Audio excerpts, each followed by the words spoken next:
For our project, we decided to design a rearview mirror that would automatically adjust to the user's eye level when they pushed a button. This concept would avoid having to struggle to find that perfect position when moving the rearview mirror to see directly behind when you're in a vehicle.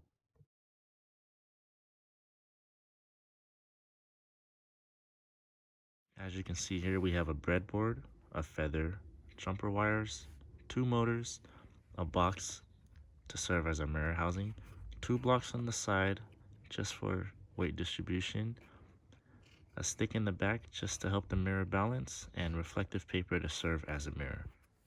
On our breadboard, we have 2 wires over here to connect to the power supply. Each motor has 3 wires, 1 wire for the positive, 1 wire to the negative, and 1 wire for the pin. The motor on the bottom would actually be fixed to a certain point. This allows the whole housing to move in the X direction or in the left and right direction. The motor that you see right here is fixed to the mirror housing. The stick on the back is to help the mirror balance. This motor helps the mirror move in the up and down position or in the Y plane. The electrical design was composed of a breadboard, the feather, 2 servo motors, and 9 jumper wires.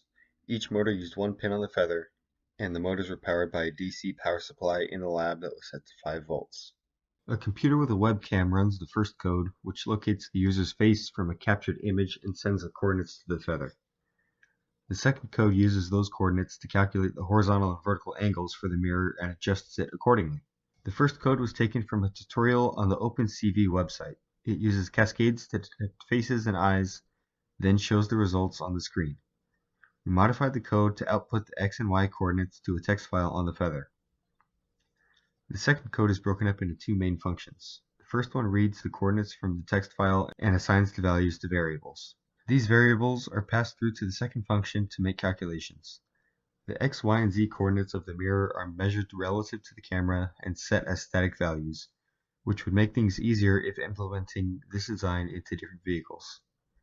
Other values taken into consideration include the camera resolution and the shutter width. All of the values and coordinates are used to calculate the angles, which are then written to the servos. When the program is initiated with the press of a button, the mirror adjusts so the driver can see clearly out of the rear window. My main responsibility was to write the code.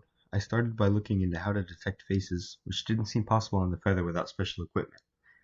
I ended up finding OpenCV and some tutorial code on their website. Once I got the face detection running, I referenced some of the code used in the lab for running servo motors. My main challenge after this was getting my laptop to send the face coordinates to the feather. I ended up modifying the face detection code to save the information to a text file on the feather itself. From there, I just needed to add the calculations to find the mirror angles and put everything together. Doing this project, I learned a bit more about Python, like writing to a file and passing variables from one function to another. I also learned the importance of sticking to the project schedule and planning ahead.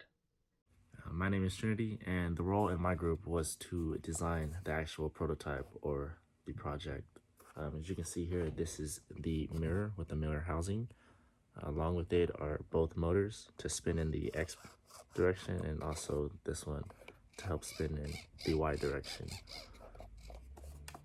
The biggest challenge I really faced when designing this was how was I going to make the mirror spin in both directions without having one at a fixed point. And honestly, it took me a while because I went through so many designs. Should I use a picture frame to help get a certain angle? You know, should I tape something onto a board and have it hanging from a roof or something like that? And it seems like every idea I came up with just was not working correctly. But that was until we used this box. So this box is actually allowing us to have the motor spin this in one direction. And if you look at this certain angle, you can see that the mirror is actually on a separate plane because of how the motor is placed onto this block right here. So this actually allows us to have 2 separate planes on one design, which is actually, you know, what we needed from this project was just how hard and how difficult it can be to design something, especially when you have limited materials. We went through a lot of materials just to build this small prototype.